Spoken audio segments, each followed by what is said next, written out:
Hello दोस्तों, मेरा नाम है अंकित और मैं आपका स्वागत करता हूं द लूसीफर कैंडल में, जहां आपको सीखने को मिलती हैं ऑप्शन चेन की अवधारणाएं, ऑप्शन चेन के कॉन्सेप्ट्स सिंपल लैंग्वेज में, आसान भाषा में, और जहां आपके सामने इन अवधारणाओं को परोसा जाता है किस्से कहानियों की मदद से, उदाहरणों की मदद से, ताकि वो अवधारणा आपके दिमाग में बहुत अच्छी तरीके से बैठ जाए। तो सर, यहाँ से हम वक्त को बर्बाद नहीं करेंगे, चल पड़ेंगे मुद्दे की बातों को करने की तरफ। तो मुद्दे की बात क्या है?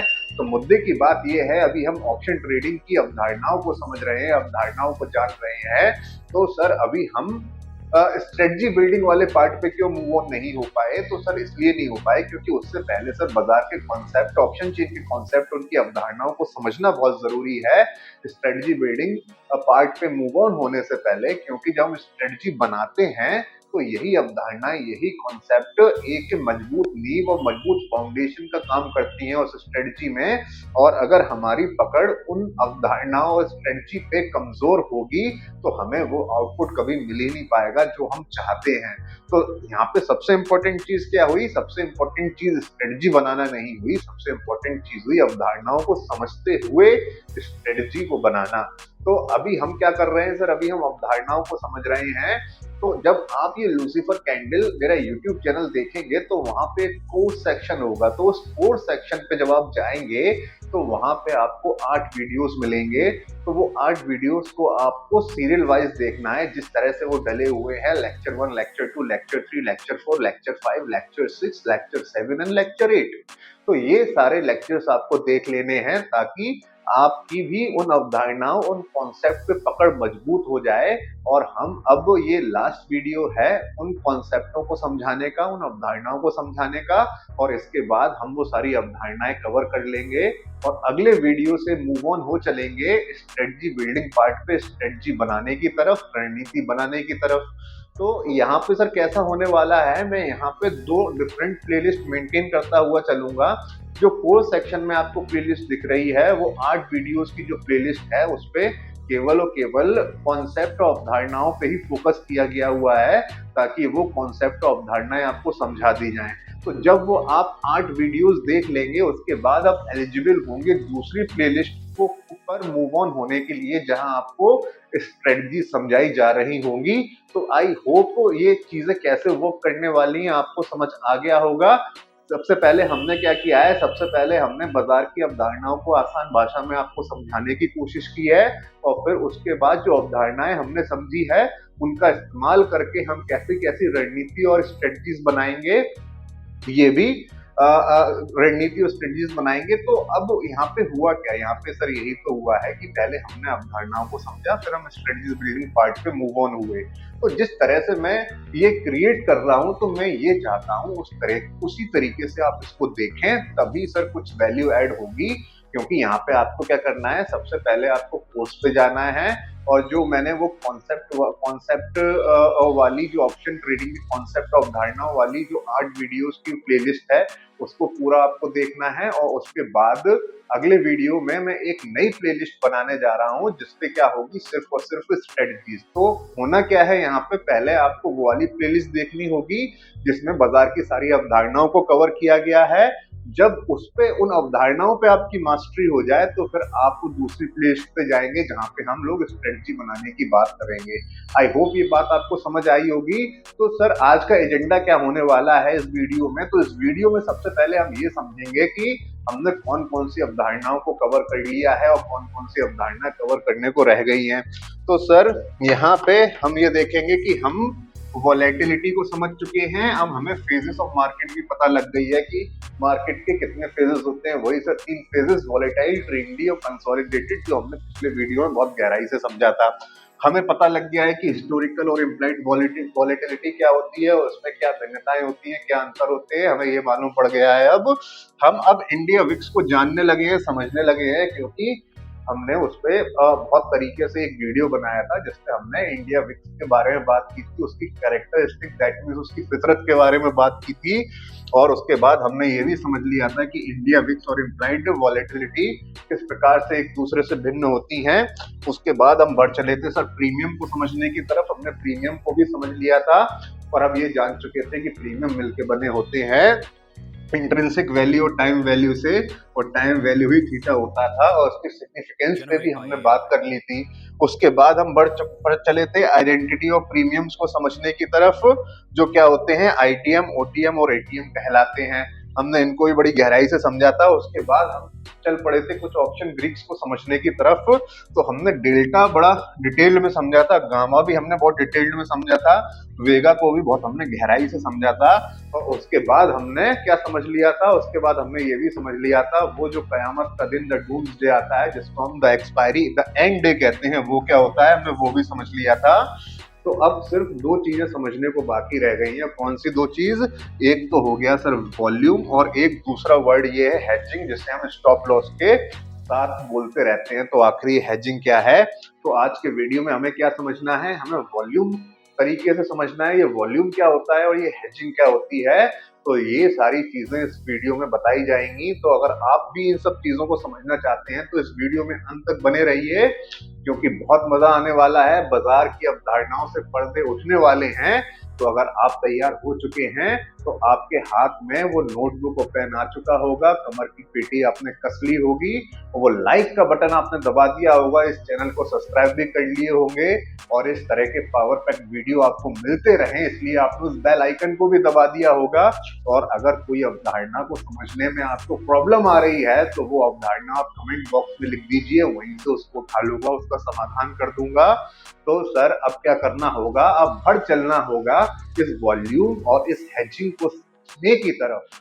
तो सर अब हमें क्या समझना है? अब हमें इस वॉल्यूम को समझना है। तो आइए सर इस वॉल्यूम को थोड़ा गहराई से समझते हैं। हम दो चीजें समझेंगे इस वॉल्यूम के रिगार्डिंग। पहली चीज ये कि भाई व्हाट इज वॉल्यूम, वॉल्यूम होता क्या है, और दूसरी चीज व्हाई वॉल्यूम इज इंपॉर्टेंट। ये दो बातें समझेंगे, दो बातें जानेंगे। इसके अलावा जो भी बातें रह जाएंगी वॉल्यूम के रिगार्डिंग वो हम स्ट्रेटजी बिल्डिंग पार्ट में समझने की कोशिश करेंगे।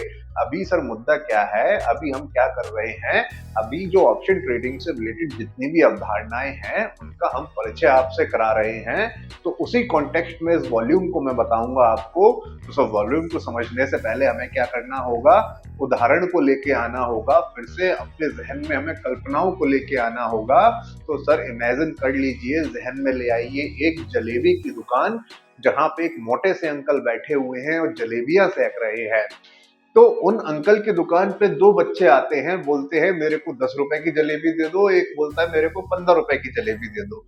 क्या यहाँ अंकल खुश होंगे? अंकल को मजा आएगा? नहीं, उनको बिल्कुल नहीं मजा आएगा, वो बिल्कुल नहीं खुश होंगे, क्योंकि जलेबी खरीदने तो मात्र दो ही बच्चे आए हैं।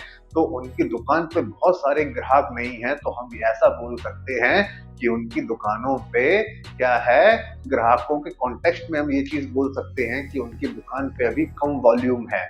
अब क्या करते हैं? अब सिचुएशन को थोड़ा सा चेंज करते हैं, ऑल्टर करते हैं। अब ऐसा करते हैं कि समय को ले जाके शिफ्ट करते हैं दोपहर के 1 बजे पे, और जहां पे बच्चों की छुट्टी होने वाली है। क्या होने वाली है? स्कूल के बच्चों की छुट्टी होने वाली है। तो जब छुट्टी होती है, स्कूल के बहुत सारे बच्चे आते हैं, उन्हें वही जलेबी की दुकान दिखती है। तो अब उस दुकान पे बहुत सारे बच्चे टूट पड़ते हैं। अब उस दुकान पे एक साथ करीब 40 से 45 बच्चे दिख रहे हैं, और जो एक वहां पे झुंड लगा के उस दुकान पे खड़े हुए हैं, चीख रहे हैं अंकल 10 रुपए की जलेबी, 15 रुपए की जलेबी दे दो, 20 रुपए की जलेबी दे दो। तो क्या अब जलेबी वाले अंकल को मजा आएगा? हाँ, अब बहुत मजा आएगा, क्योंकि उनकी दुकान पे क्या आ गया है? ग्राहकों के रूप में क्राउड आ गया है। और इसी क्राउड को हम बाजार की भाषा में क्या बोलते हैं? वॉल्यूम। तो जब अंकल की दुकान पे बहुत सारे ग्राहक थे तो हम क्या बोल सकते हैं? वॉल्यूम हाई है। और जब अंकल की दुकान पे एक दो बच्चे थे हम उस टाइम क्या बोल सकते हैं? बाजार शांत है, अभी वॉल्यूम लो है। तो आइए इसको हम एक्चुअल जो बाजार में वॉल्यूम दिखता है उस तरीके से समझने की कोशिश करते हैं। तो मैं यहाँ पे चाहूंगा आप जरा एक निफ्टी के ऑप्शन चेन अपने जहन में ले आइए, जहां पे स्ट्राइक प्राइस तो होंगे ही, और कॉल साइड के अपने वॉल्यूम होंगे, और पुट साइड के भी अपने वॉल्यूम होंगे। तो यहाँ पे एक काम करते हैं, 3 स्ट्राइक प्राइस नोट डाउन ही कर लेते हैं। लेट से ये 25,850, 25,900, 25,950। तो यहाँ पे क्या होगा? हर एक स्ट्राइक प्राइस का अपना एक यूनिक वॉल्यूम होगा। क्या होगा? यूनिक वॉल्यूम होगा, कुछ भी हो सकता है, 256543 365421 और 465321। यहाँ भी इनके अपने कुछ वॉल्यूम्स होंगे 199261 245120 421340। तो भाई कि ये स्ट्राइक प्राइजेस हैं इनके, ये अपने वॉल्यूम हैं। तो इनके बारे में थोड़ी और बात कर लेते हैं, इनके बारे में थोड़े और फैक्ट्स जान लेते हैं कि जब भैया बाजार ओपन होता है तब ये वॉल्यूम बनना स्टार्ट होता है और थ्रू आउट द डे ये वॉल्यूम हमेशा क्या होता है, इंक्रीज होता रहता है। ये वॉल्यूम क्या होता है थ्रू आउट द डे, सिर्फ और सिर्फ इंक्रीज होता है, ये कभी डिक्रीज नहीं होता। और ये एक अंतर भी है, एक भिन्नता भी है ओपन इंटरेस्ट और वॉल्यूम की। जो ओपन इंटरेस्ट होता है एक दिन में घट बढ़ सकता है, लेकिन वॉल्यूम को सिर्फ बढ़ना ही आता है, घटना नहीं आता। तो ऐसा क्यों होता है समझते हैं। पहले एक उदाहरण आप अपने जहन में लेके आइए, फिर उसके बाद हम इसके असली रीजन की तरफ बढ़ेंगे। आप एक उदाहरण लीजिए कि मान लीजिए कि ये एक टोल प्लाजा है, ठीक है। ये क्या है, एक टोल प्लाजा है, ठीक। अब यहां से क्या होता है, अगर गाड़ी किसी कार को अगर इस डायरेक्शन में जाना है, अगर किसी कार को इस डायरेक्शन में जाना है तो क्या करके जाएगी, यहाँ पे पैसा देके जाएगी। और अगर किसी कार को इस डायरेक्शन में आना है तो भी क्या होगा, वो भी यहाँ पैसा देके जाएगी। तो कार चाहे इस डायरेक्शन में जा रही है तो पैसा देके जा रही है, वही कार लौट के वापस आ रही है तो पैसा देके जा रही है। और ये क्या है, आप ये मान के चलिए ये टोल प्लाजा का गल्ला है जहाँ पे पैसे रखे जाते हैं। यहाँ पे क्या होता है, यहाँ पैसे रखे जाते हैं। तो जब गाड़ियां जाते टाइम भी पैसे देके जा रही हैं, आते टाइम भी पैसे देके जा रही हैं, तो इस गल्ले में कभी क्या कैश कम होगा, बिल्कुल हो ही नहीं सकता है, क्योंकि देना यहाँ से किसी को नहीं है, सब देना वापस किसी को नहीं है, सब यहाँ पे पैसे दिए ही जा रहे हैं। तो इस गल्ले में पैसे आ तो रहे हैं लेकिन निकल नहीं रहे हैं। तो हम क्या कह सकते हैं कि ये जो टोल प्लाजा वाला गल्ला है यहाँ पे पैसे भरते रहेंगे। उसी तरीके से वॉल्यूम का भी हाल है, उसी तरीके से वॉल्यूम का भी हाल है। तो आप यहाँ पे ऐसे समझ सकते हो कि अगर आप यहाँ पे गए, अगर आपने क्या किया, आपने कोई ऑप्शन का प्रीमियम बाय कर लिया, तो आपने क्या किया, यहाँ पे एक वॉल्यूम जनरेट कर दिया। मतलब वो लॉट साइज के हिसाब से भी देखा जाएगा, लेकिन आप थोड़ा सा एग्जांपल को हम थोड़ा सा शॉर्टेड और सिंपल रखते हैं अभी। तो आपने एक ऑप्शन बाय किया तो आपने क्या किया, एक वॉल्यूम क्रिएट किया। तो जब आपको मुनाफा हो गया या आपको नुकसान हो गया, जो भी सिनेरियो रहा, जब आपने उस पोजीशन को काटा, तब भी आपने क्या किया, एक वॉल्यूम जनरेट कर दिया। तो जब आप ट्रेड ले रहे हो, ट्रेड काट रहे हो, तो आप क्या कर रहे हो, तब भी एक वॉल्यूम जनरेट कर रहे हो जब बाइंग कर रहे हो। और उसके बाद जब अपनी पोजीशन स्क्वायर ऑफ कर रहे हो तब भी एक वॉल्यूम जनरेट कर रहे हो। तो इसका मतलब ये है कि ये वॉल्यूम सुबह से लेके 3:30 बजे तक बढ़ती रहेगा और अगले दिन फिर जीरो से चालू हो जाएगा। तो एक तो ये चीज हो गई, ये बात आपको समझ में आनी चाहिए वॉल्यूम के रिगार्डिंग। तो आई होप ये वॉल्यूम आपको समझ में आया होगा। तो जैसा मैंने बताया था, अगर आप निफ्टी की ऑप्शन चेन देख रहे हैं तो ये वॉल्यूम्स जो लिखे हुए हैं तो ये कैसे बन रहे हैं, तो ये बात आपको समझ आ रही होगी। अब एक चीज और समझ लेते हैं इस वॉल्यूम के regarding, why this volume is important. यहाँ पे बस केवल आपको मैं एक चीज बताऊंगा और उसके बाद जब हम स्ट्रेटजीज बनाएंगे तो इस वॉल्यूम को और तरीके से समझेंगे। अभी आप बस दिमाग में इतना रख लीजिए जितना मैं आपको बता रहा हूँ कि हाँ, वॉल्यूम जैसी भी चीज दिखती है एक ऑप्शन चेन में और वो कैसे बनती है, क्या क्या चीजें होती हैं, वो आप समझ लीजिए। और जब हम स्ट्रेटजी बिल्डिंग पार्ट में आएंगे तो प्रैक्टिकली भी देखेंगे हम कैसे चीजों को देखते हैं वॉल्यूम के कॉन्टेक्स्ट में। तो व्हाई वॉल्यूम इज इम्पोर्टेंट, यहाँ पे सिंपल सी एक चीज आप समझ लीजिए। अगर प्राइस है, स्पॉट का प्राइस है, अगर इंक्रीज हो रहा है और साथ ही साथ वॉल्यूम भी इंक्रीज हो रहा है, तो आप कह सकते हो कि भाई जो मूव आ रहा है वो फेक मूव नहीं हो सकता है, क्योंकि प्राइस के साथ साथ वॉल्यूम भी बढ़ रहा है। तो भाई ये पक्की एक बुलिश मूव हो सकती है। और अगर यहाँ पे क्या हो, प्राइस बढ़ रहा हो और वॉल्यूम डिक्रीज हो रहा हो, तो आप क्या कर सकते हो कि आप ये देख सकते हो प्राइस तो बढ़ रहा है लेकिन वहां पे वॉल्यूम्स घट रहा है, लोग जा रहे हैं वहां वहां से। तो आपको एक ऐसा भी सोच सकते हो सकता है कि ये कोई बहुत बड़ा बुलिश मूव ना हो, एक कोई फेक मूव हो। तो एक चीज आप यहाँ से समझ सकते हो वॉल्यूम से। तो अभी अभी दो चीजें आपने समझ ली हैं, एक आसान भाषा में, सिंपल लैंग्वेज में जो वॉल्यूम के बेसिक्स हैं वो एटलीस्ट आप समझ गए हैं कि वॉल्यूम होता क्या है और ये क्यों इंपॉर्टेंट होता है। लेकिन इससे कहीं ज्यादा और ये वॉल्यूम की प्रैक्टिकल एप्लीकेशंस हैं मार्केट में, वो हम स्ट्रेटजी बिल्डिंग वाले पार्ट में समझेंगे और अगले नेक्स्ट वीडियो से हम वहीं पे जंप करने वाले हैं। तो सर इंतजार करने के लिए तो कुछ बचा ही नहीं, अब नेक्स्ट वीडियो तो वहीं पे बनने वाला है। तो सर अब आई थिंक ये वॉल्यूम को मैं यहीं पे सर समाप्त करता हूँ, खत्म करता हूँ, और अब हम बढ़ चलेंगे उस हेजिंग को समझने की तरफ जो हमने अभी बात की थी शुरुआत में कि आज हम वॉल्यूम और हेजिंग समझेंगे। तो देखिए सर ये हेजिंग क्या होता है इसको भी समझ लेते हैं आज। तो आइए सर अब इस हेजिंग को समझ लेते हैं, इस हेजिंग को जान लेते हैं आखिर होता क्या है। तो सर कल्पना कीजिए कि आपके पास एक बहुत ही सुंदर सी और महंगी सी एक चॉकलेट है। तो आपको अंदर ही अंदर डर लग रहा है कि इस चॉकलेट के प्राइस दाम कहीं गिर ना जाए, ये कोई आपसे छीन के ना ले जाए। तो सर हेजिंग का मतलब क्या हुआ? हेजिंग का मतलब यही है जो आप अपने इर्द गिर्द एक सुरक्षा कवच बना लेते हो ताकि आपको नुकसान ना हो जाए। पर उसका ही मतलब हेजिंग होता है। जैसे आप बारिश होने से पहले ही अंदाजा लगा लेते हो कि हाँ भाई वो काली घटा आ गई है, बारिश कभी भी हो सकती है, छाता निकाल लो।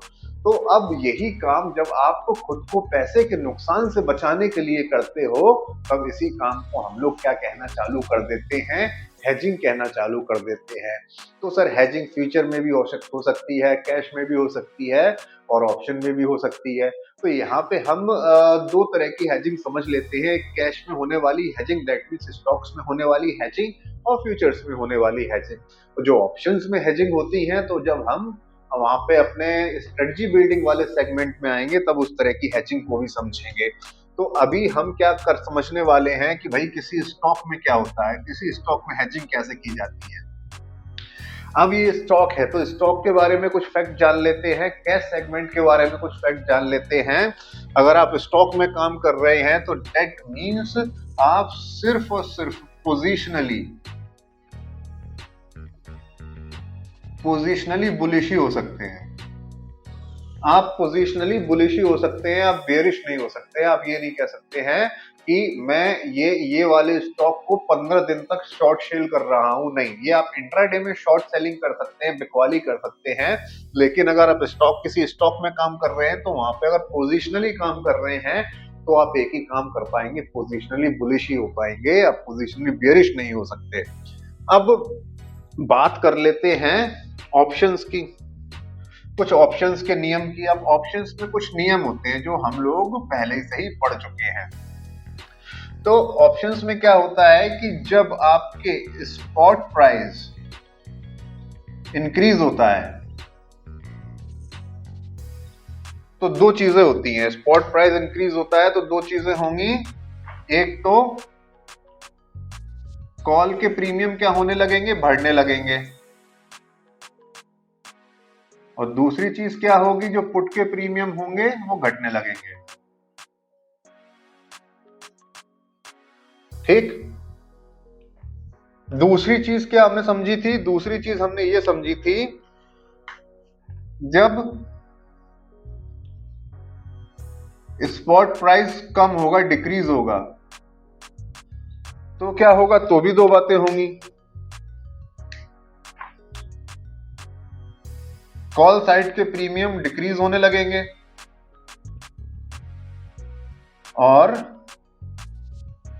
पुट साइड के प्रीमियम इंक्रीज होने लगेंगे। तो हेजिंग को समझने से पहले हमने दो बातें समझी हैं, उन दो बातों को लाइए दोहरा देता हूं एक बार और। हमने एक बात करी कि किसी स्टॉक में सिर्फ हम पोजिशनली बुलिश हो सकते हैं, अगर हमें होल्ड करके चलना है तो हम पोजिशनली बुलिश ही हो सकते हैं, पोजिशनली बेयरिश नहीं हो सकते हैं। और ऑप्शन में हमें ये दो नियम पता है, जब ऑप्शन का प्राइस बढ़ता है तो कॉल साइड के एलटीपीज इंक्रीज होने लगते हैं, पुट साइड के डिक्रीज होने लगते हैं, और जब किसी स्पॉट का प्राइस गिरता है तो कॉल साइड के एलटीपी डिक्रीज होने लगते हैं, पुट साइड के इंक्रीज होने लगते हैं। तो यहाँ पे हेजिंग कैसे कर सकते हैं? मान लीजिए ये कोई स्टॉक है ए, ये कोई स्टॉक है जिसका नाम है ए। तो अब आप क्या है इसमें पोजिशनली बुलिश है, इसमें क्या है आपने स्टॉक ए में क्या कर रखी है, खरीदारी कर रखी है और आप इसमें क्या है पोजिशनली बुलिश हैं, आपने इसमें एक बुलिश पोजीशन बना के रखी है। और ऐसे ऐसे करके एक मंथ बीत जाता है, एक महीना बीत जाता है और आपको लगता है एक महीने के बाद कुछ ऐसी सिचुएशन बन रही हैं और कुछ ऐसी रिसर्च आपने कर ली है जो आपको लगता है कि स्टॉक का प्राइस गिर सकता है। एक महीने बाद स्टॉक का प्राइस क्या हो सकता है, स्टॉक का प्राइस गिर सकता है। तो उस केस में आप क्या करोगे उस केस में, या तो स्टॉप लॉस लगा सकते हो, स्टॉप लॉस लगा के निकल लो भाई, जितना भी जहां पे भी आपका स्टॉप लॉस हिट हो गया आप मार्केट से बाहर। दूसरी चीज क्या हो सकती है, दूसरी चीज आप हेजिंग कर सकते हो। यहाँ पे एक महीने के बाद अगर लग रहा है कि आपको स्टॉक में कोई डिप आने वाला है, तो जब वो डिप आ रहा होगा, जब वो डिप आ रहा होगा तो वो स्पॉट का प्राइस क्या कर रहा होगा, जब वो डिप आ रहा होगा तो वो स्पॉट का प्राइस क्या हो रहा होगा, स्पॉट का प्राइस गिर रहा होगा। क्योंकि आप इस स्टॉक में पोजिशनली बुलिश थे और एक महीने बाद आपको लगता है कि डिप आ रहा है, जब वो डिप आ रहा होगा तो क्या हो रहा होगा, जो स्पॉट का प्राइस है वो गिर रहा होगा। तो अब जब स्पॉट का प्राइस गिरता है, कम होता है, तो क्या होता है, पुट साइड का ऑप्शन, तो क्या होगा, ये पुट साइड का ऑप्शन बढ़ने लगेगा। तो क्या बात कर ली कि हमने एक स्टॉक में एक इन्वेस्ट किया था, हम बुलिश थे उसमें, हमने पोजिशनली वो स्टॉक में खरीदारी की थी और एक महीने बाद हमें लगता है कि डिप आएगा, कि वो जो स्टॉक है उस स्टॉक का जो स्पॉट का प्राइस है वो डिक्रीज हो जाएगा, कम होने लगेगा। और हम साथ साथ एक बात और जानते हैं, जब स्पॉट का प्राइस कम होता है तो पुट साइड का ऑप्शन क्या होता है, प्रीमियम बढ़ने लगता है। तो यहाँ पे क्या किया जा सकता है, यहाँ पे एक काम किया जा सकता है। अब हमें ये बात पता ही चल गई है कि अगर स्पॉट का प्राइस गिरता है तो पुट साइड का ऑप्शन क्या करने लगता है, इंक्रीज होने लगता है। तो अब अगर हमें डर लग रहा है कि एक महीने बाद डिप आ सकता है, मेरा कुछ नुकसान हो सकता है, तो मैं क्या ऐड करूंगा एज ए इंश्योरेंस, मैं एक पुट ऑप्शन ऐड कर लूंगा। मैं ये जो स्टॉक ए है, तो स्टॉक ए का मैं पुट ऑप्शन जाके खरीद लूंगा। तो उससे क्या होगा कि जहां पे जब वो डिप आएगा, जब डिप आ रहा होगा, तो वहां पे अपना जो पुट ऑप्शन है, तो पुट ऑप्शन क्या कर रहा होगा, बढ़ रहा होगा, पुट ऑप्शन क्या कर रहा होगा, बढ़ रहा होगा। तो जब बाजार में वो डिप आ रहा होगा और आपको नुकसान हो रहा होगा, उस नुकसान की कुछ भरपाई ये पुट ऑप्शन बढ़ के कर रहा होगा। तो हो सकता है जहां पे आपको 100 रुपए का नुकसान हो रहा हो, वहां पे आपको 40 रुपए का ही नुकसान हो पाए, 30 रुपए का नुकसान हो पाए, 50 रुपए का ही नुकसान हो पाए। आई होप ये वाली बात आपको समझ आई होगी। अब चल पड़ते हैं तो बात कर लेते हैं कि फ्यूचर में भी क्या हेजिंग की जा सकती है, क्या फ्यूचर में सिर्फ और सिर्फ पुट ऑप्शन की मदद से हेजिंग की जा सकती है, क्या कॉल ऑप्शन की मदद से भी हेजिंग कर सकते हैं फ्यूचर्स में। अब चल पड़ते हैं इस बात को समझने की तरफ। तो सर अब हमें क्या समझना है, अब हमें फ्यूचर में कैसे हेजिंग करते हैं ये समझना है। तो उससे पहले हम एक बात और समझ लेते हैं, फ्यूचर में दोनों काम किए जा सकते हैं। फ्यूचर में आप पोजिशनली बुलिश भी हो सकते हो और पोजिशनली बेयरिश भी हो सकते हो। आप क्या हो सकते हो, पोजिशनली बुलिश भी हो सकते हो, पोजिशनली बेयरिश भी हो सकते हो। अब कैश सेगमेंट में क्या था, कैश सेगमेंट में आप एक ही काम कर सकते थे, वहां पे आप पोजिशनली बुलिश ही हो सकते थे, लेकिन फ्यूचर में आप पोजिशनली बुलिश भी हो सकते हो, पोजिशनली बेयरिश भी हो सकते हो। अब यहाँ पे क्या होता है सर, वो नियम तो आपको पता ही है जो अभी हमने डिस्कस कर लिए थे। जब आपका स्पॉट का प्राइस इंक्रीज होगा तो क्या होने लगेगा, तो आपके जो कॉल साइड के प्रीमियम हैं, जो कॉल साइड के प्रीमियम हैं वो क्या होंगे, बढ़ने लगेंगे। और जब आपका स्पॉट का प्राइस गिरेगा,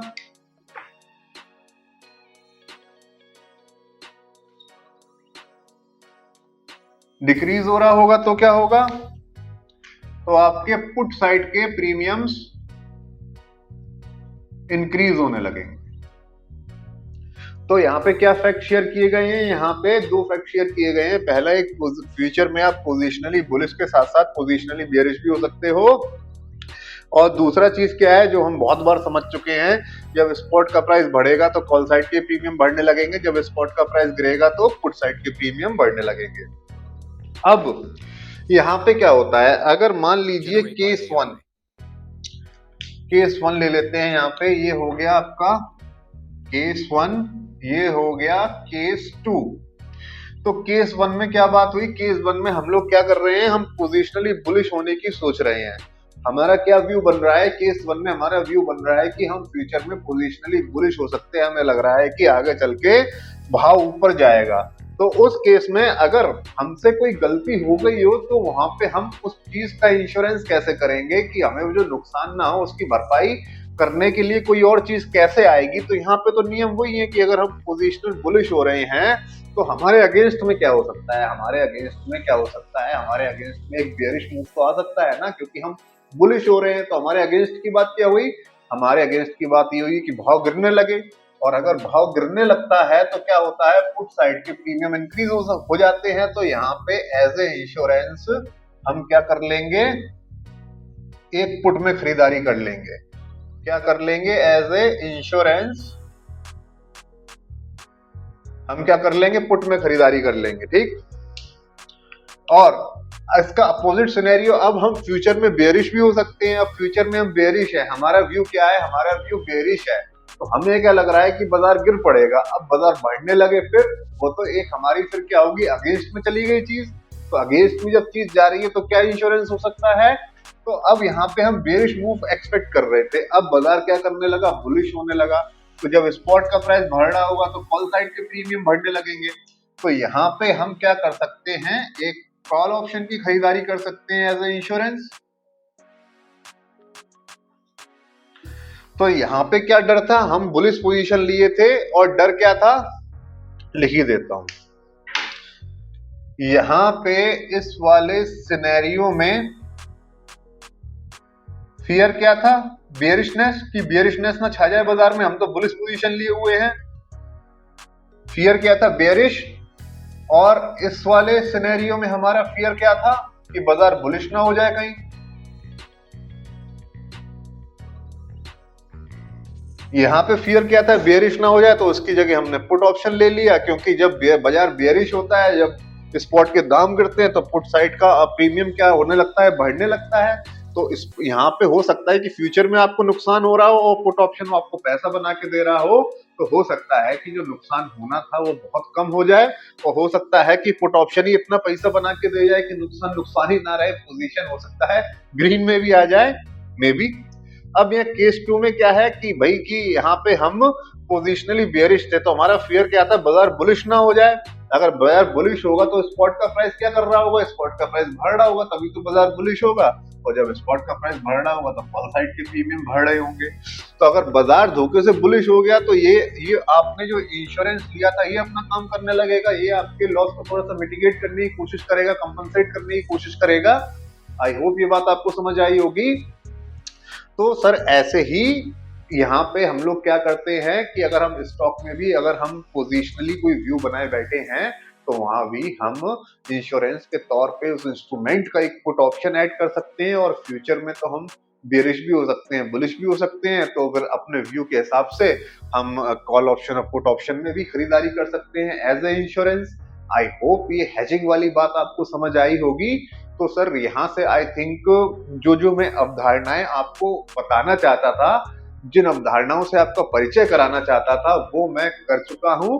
तो अब क्या है कि अब हम अगले वीडियो से कहाँ पे जंप कर जाएंगे, अब हम स्ट्रेटजी बिल्डिंग वाले पार्ट में जंप कर जाएंगे, जहां हमारे मुंह से भी ऐसी बातें निकलना चालू हो जाएंगी जैसे कि क्रेडिट स्प्रेड, डेबिट स्प्रेड, स्प्रेंगल, स्प्रेडल, आयरन कॉन्डोर, आयरन फ्लाई वगैरह वगैरह। हम ये सारी बातें करने लगेंगे अगले वीडियो में, ठीक है।